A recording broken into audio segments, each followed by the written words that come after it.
Hello, everyone. Welcome into Southeastern 14. I am Blayne Gilmer. And, guys, we're not going to be Southeastern 14 that much longer because there are 16 teams now in the SEC. Yes, there's a rebrand coming here on the channel, but also now, as of last night, the full schedule released for SEC football teams. And we're going to give you our reactions to the full schedule here as Texas and Oklahoma join. And guys, the first reaction I just want to say is there are absolutely no let up spots anywhere. I don't give a crap what people say about Washington, Oregon, USC, UCLA joining the Big Ten. I don't care what the Big 12 tries to adjust with, whatever.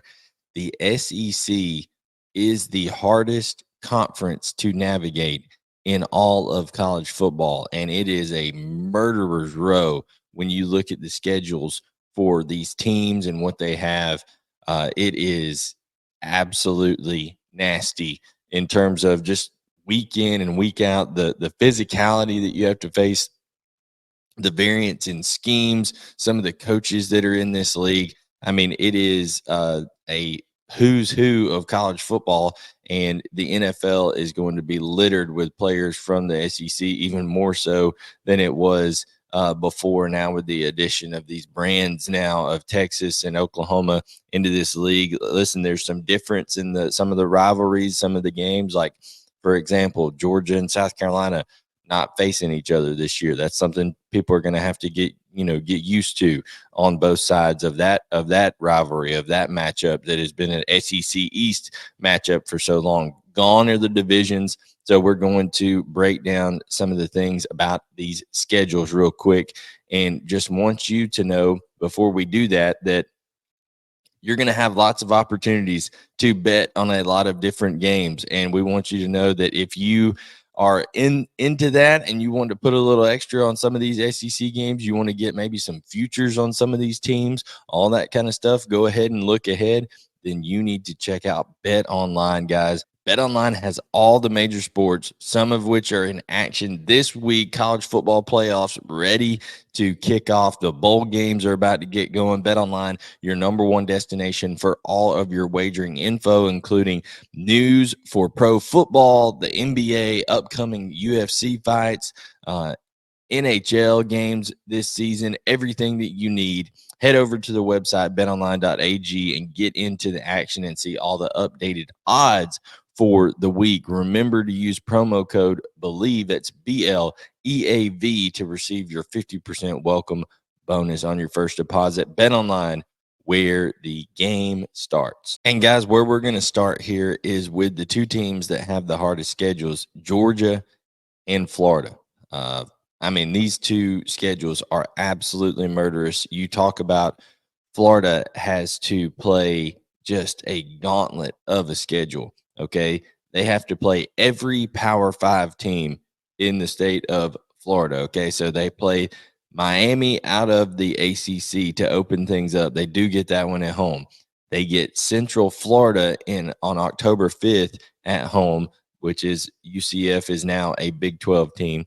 And then, of course, they play Florida State to end the season at Tallahassee. So 3 non-conference games that are all going to be challenging.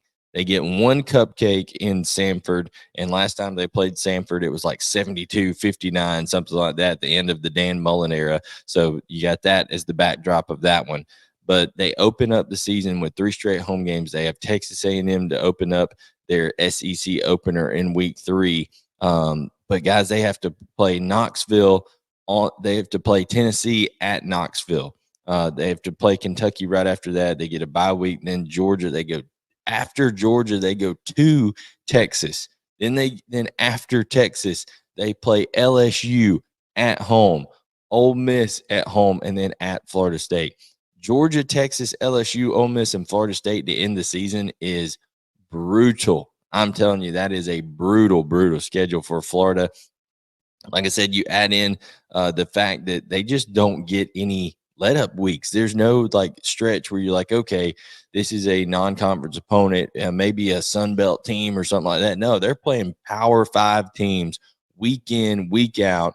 And it's just going to be a gauntlet for Florida. Billy Napier has to bring in as much talent as he can in the transfer portal, particularly with some of the key players he's got leaving. Etienne, lots of other guys have declared that they're heading out of the swamp. So Princely Umanamelian is heading out. I mean, there's a lot of guys they're going to be missing that they could have had on that roster this year. So that is going to be very, very tough for Florida as they try to navigate that schedule. Georgia, on the other hand, plays Clemson in Atlanta. So that is a neutral site game, but hey, it's in Atlanta, so at least they'll probably be not that far away from Clemson either. So it should be about a 50-50 crowd. They get a bye week before they play Alabama, but they play Kentucky before that bye week. So Kentucky at Kentucky, and Kentucky's been blowing it up in the transfer portal, and we'll get to that in another video. But Kentucky at Kentucky, bye week at Alabama. They play Alabama on the road, like I just said, then Auburn at home back-to-back weeks. So Alabama and Auburn back-to-back, Mississippi State at home, and then Texas. So in a 4-game stretch, it is capped off with you have in the beginning Alabama on the road, Texas on the road in a 4-game stretch, bye week. Then they get Florida in Jacksonville, Ole Miss at Ole Miss. So Georgia from September 28th to November 9th has a span where they go to Alabama, they'll go to Texas, and to Oxford. 3 road games against top 15 opponents right there that are going to be absolutely nuts, raucous environments as Georgia goes in there. And Georgia's got questions of, is Carson Beck coming back? Is he not? What are things going to look like with all these guys going into the portal, bringing pieces in? It's going to be an intriguing deal. But Georgia and Florida have the hardest schedules, at least looking into it this year. All of it's been like, okay, for the last couple of years, look how easy Georgia's schedule is. Well, they're making up for it this year with those. Those are ridiculously tough schedules. Something that jumps off right off the bat is Arkansas and Texas A&M. Neither one have to play Georgia or Alabama. You have Texas A&M that does not play Alabama, does not play Georgia. Neither does Arkansas. Now, those schools do have some tough non-conference games and things of that nature, and we're going to get into it. And like I said, just because you don't play Georgia and Alabama doesn't mean you have an easy schedule, but it does mean there's an opportunity to not play 2 of the best teams in all of college football for the Aggies and for the Razorbacks. So that's something that is very interesting to me as well. And I wanted to just say that the timing of that Georgia at Texas game on October 19th. Like I said, it comes on the heels for Georgia of a 4-game stretch where they play at Alabama, they play Auburn at home, they play Mississippi State at home, and then they go to Texas. So it's a 4-game stretch there for them.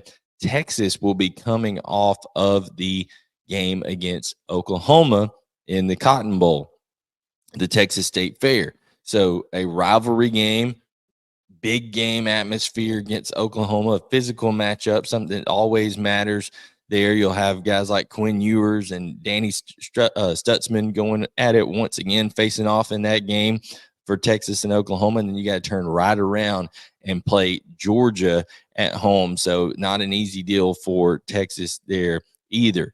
There's also some intriguing non-conference games that I think we need to look at here in the first few weeks. Like I already said, Georgia plays Clemson in Atlanta. So that's a neutral site game, but both fan bases will be represented well, as that's not very far from either campus. LSU versus USC to open up the year in Las Vegas is an intriguing matchup. What is USC going to look like? They bring in so many people in the portal every single year, so it's going to be interesting to see that. Who replaces, Caleb Williams, all these good things. Texas A&M versus Notre Dame. They get Notre Dame at home. And the reason that one's intriguing is because Mike Elko was the coach at Duke. Riley Leonard was the quarterback at Duke. And Riley Leonard has committed to Notre Dame. So there's going to be a little bit of a chess match there. Notre Dame trying to figure out, okay, how much do we know about Mike Elko? What's this Texas A&M team going to look like? Riley, what can you tell us about your coach and how he likes to do things, particularly that defense, things of that nature. So that's an intriguing matchup there. In week 2, Arkansas plays at Oklahoma State. So SEC versus Big 12 there. That's an intriguing matchup. Tennessee, Nico Iamaleava, I think is how you say that name.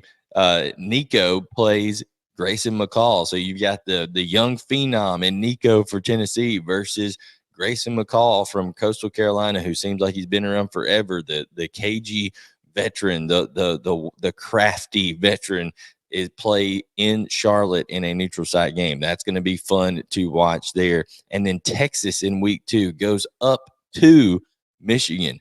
Depending on what happens in the college football playoff, this could be a rematch.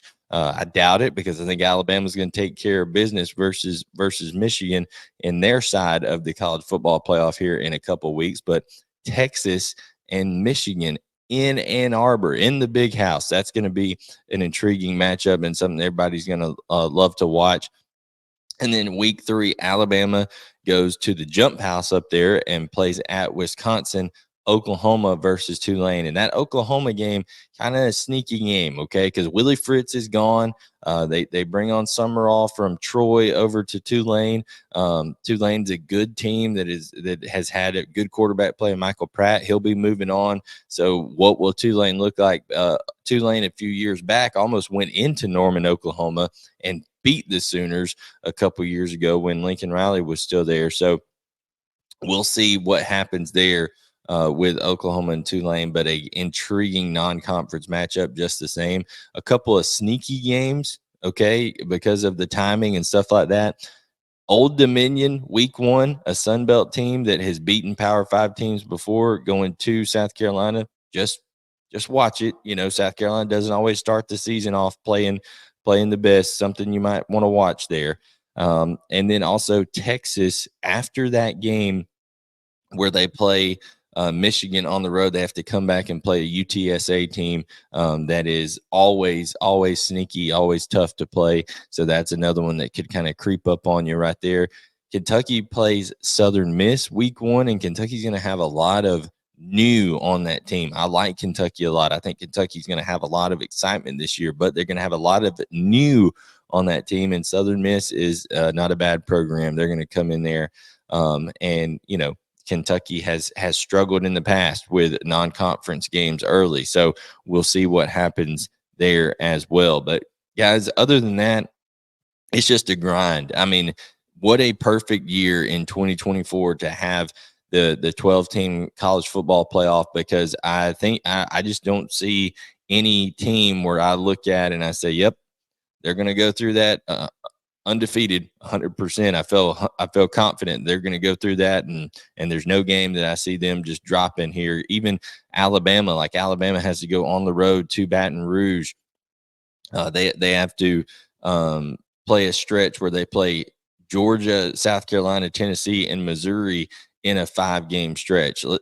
I mean, it's just absolutely every team you can say, okay, there are opportunities here for them to find ways to lose a football game. I do think Missouri and Ole Miss maybe have the easiest schedules. Okay, if you look at it in terms of the easiest schedules, I would say Ole Miss, but they start off with Furman, Middle Tennessee, Wake Forest, Georgia Southern.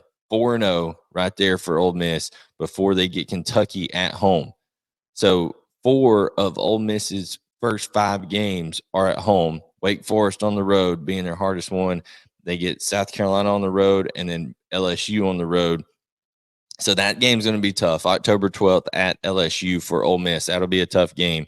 Then a really tough stretch after the bye week, Oklahoma, Arkansas, and Georgia, but then they get Florida and Mississippi State. Relatively, compared to everybody else, getting Georgia at home, getting Kentucky at home, getting Oklahoma at home, I think that's about as good of a schedule as you can ask for if you are Ole Miss, particularly getting a bye game after the Georgia game and after the LSU game to rest up and get ready for the next game ahead. I think that's a big deal for Lane Kiffin and company, who are just killing it in the transfer portal, who are bringing back a ton of experience. Then Missouri, I think Murray State, Buffalo, Boston College, Vanderbilt, 4-0 right there. They're going to get a bye week before they play Texas A&M. At Texas A&M, that'll be a tough test. UMass, which UMass has to play Georgia this year as well, so UMass is really loading up on the schedule.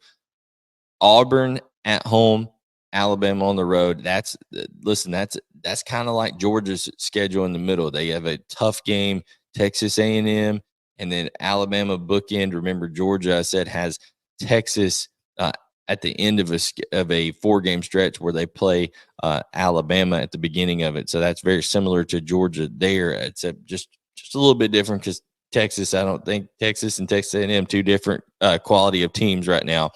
Bye week before they play Oklahoma.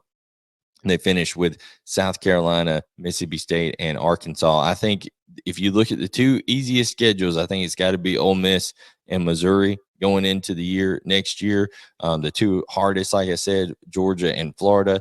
But guys, that's all relatively speaking, because every game in this SEC matchup, except if you're playing Vanderbilt, because Vanderbilt is awful, I think you've got a fight on your hands. So it's going to be intriguing. It's going to be fun every week. There's going to be probably 1 or 2 losses for every team in the SEC. But guess what? It doesn't matter anymore, because the strength of schedule is going to be through the roof.